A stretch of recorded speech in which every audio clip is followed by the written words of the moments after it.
న్యాయాధిపతులు 4వ అధ్యాయము. ఏహూదు మరణమైన తరువాత ఇశ్రాయేలీయులు ఇంకను యెహోవా దృష్టికి దోషులైరి గనుక యెహోవా హాసోరులో ఏలు కనాను రాజైన యాబీను చేతికి వారిని అప్పగించెను. అతని సేనాధిపతి అన్యుల హరోషెతులో నివసించిన సీసెరా. అతనికి 900 ఇనుప రథములుండెను. అతడు 20 సంవత్సరములు ఇశ్రాయేలీయులను కఠినమైన బాధ పెట్టగా ఇశ్రాయేలీయులు యెహోవాకు మొర్రపెట్టిరి.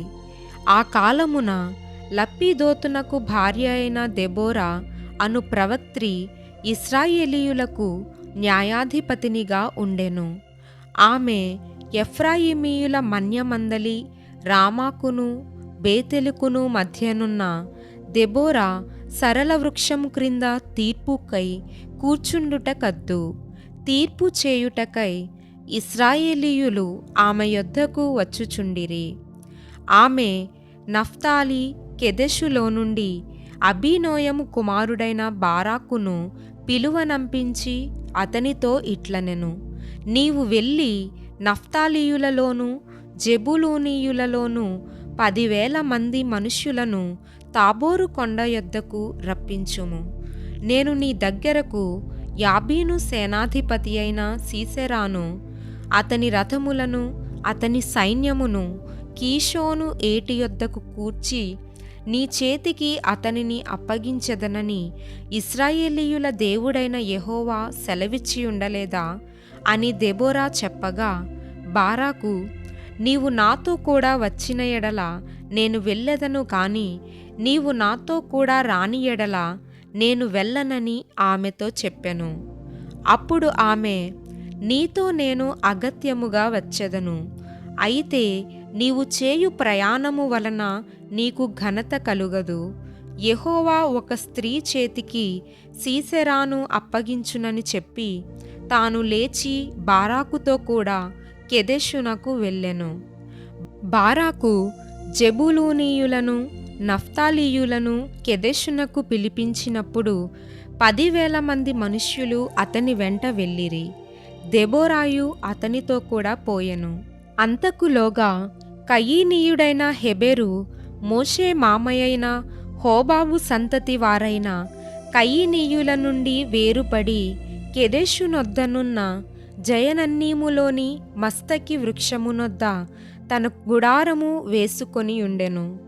అబీనోయము కుమారుడైన బారాకు తాబోరు కొండమీదికి పోయెనని సీసెరాకు తెలుపబడినప్పుడు సీసెరా తన రథములన్నిటినీ తన 900 ఇనుప రథములను అన్యుల హరోషెతు నుండి కీషోను వాగు వరకు తన పక్షముగానున్న సమస్త జనమును పిలిపింపగా, దెబోరా, లెమ్ము, యెహోవా సీసెరాను నీ చేతికి అప్పగించిన దినము ఇదే. యెహోవా నీకు ముందుగా బయలుదేరును గదా అని బారాకుతో చెప్పినప్పుడు బారాకు ఆ 10,000 మంది మనుష్యులను వెంటబెట్టుకొని తాబోరు కొండ మీద నుండి దిగి వచ్చెను. బారాకు వారిని హతము చేయునట్లు యెహోవా సీసెరాను అతని రథములన్నిటినీ అతని సర్వసేనను కలవరపరచగా సీసెరా తన రథము దిగి కాలినడకను పారిపోయెను.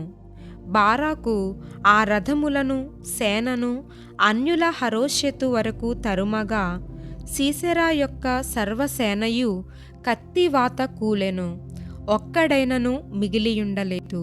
హాసోరు రాజైన యాబీనుకును కయీనీయుడైన హేబెరు వంశస్థులకును సమాధానము కలిగియుండెను గనుక సీసెరా కాలినడకను కయీనీయుడగు హెబెరు భార్య అయిన యాయేలు గుడారమునకు పారిపోయెను.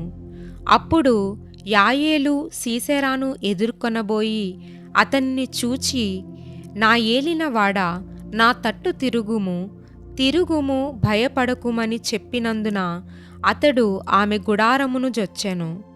ఆమె గొంగలితో అతని కప్పగా అతడు, దప్పికొనియున్నాను, దయచేసి దాహమునకు కొంచెము నీళ్ళిమ్మని ఆమెనడిగెను.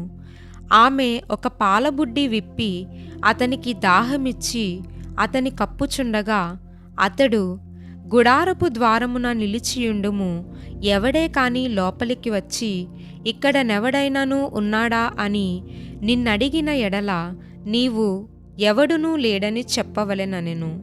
పిమ్మట హెబెరు భార్యయైన యాయేలు గుడారపు మేకు తీసుకొని సుత్తె చేత పట్టుకొని అతని యొద్దకు మెల్లగా వచ్చి అతనికి అలసట చేత గాఢ నిద్ర కలిగియుండగా నేలకు దిగునట్లు ఆ మేకును అతని కణతలలో దిగగొట్టగా అతడు చచ్చెను. బారాకు సీసెరాను తరుముచుండగా యాయేలు అతనిని ఎదుర్కొనవచ్చి, రమ్ము, నీవు వెదకుచున్న మనుష్యుని నీకు చూపించదనగా అతడు వచ్చినప్పుడు సీసెరా చచ్చి పడియుండెను. ఆ మేకు అతని కణతలలో నుండెను. ఆ దినమున దేవుడు ఇశ్రాయేలీయుల ఎదుట కనాను రాజైన యాబీనును అణచెను. తరువాత వారు కనాను రాజైన యాబీనును సంహరించు వరకు ఇశ్రాయేలీయుల చెయ్యి కనాను రాజైన యాబీనుకు విరోధముగా అంతకంతకు హెచ్చుచూ వచ్చెను.